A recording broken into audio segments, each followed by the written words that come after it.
আমি খুবই ক্ষুদ্র মানুষ, গান শিখছি, গান করছি। আমাকে ওয়ার্ডে মনে করার জন্য এই সম্মাননায়। আর একটু বলবো যে জীবনে প্রথম সবকিছু আসলে খুব সুন্দর, খুব স্পেশাল।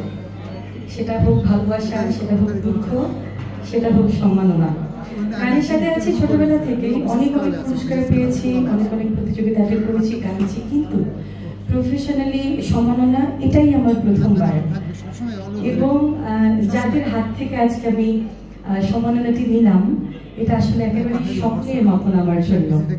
তো আমার কাছে মনে হয়, জানি না, যদি কাজের মাধ্যমে আপনাদের আরো ভালোবাসা পাই, আরো সামনে এগিয়ে যেতে পারি, হয়তো আরো সম্মাননা আল্লাহ যদি চান পেতেও পারে। কিন্তু এই যে রজনীগন্ধা তারকা সম্মাননা 2025, এটি আমার হৃদয়ের খুব খুব কাছে থাকবে, খুবই ভালোবাসায় থাকবে, খুবই মেমোরেবল থাকবে।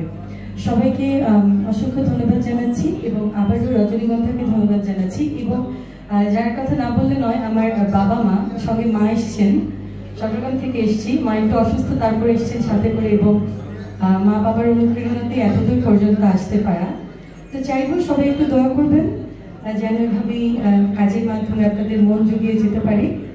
নিজেকে অনেক ভাগ্যবান মনে করছি, স্যারদের হাত থেকে আমি সম্মাননাটা নিয়েছি।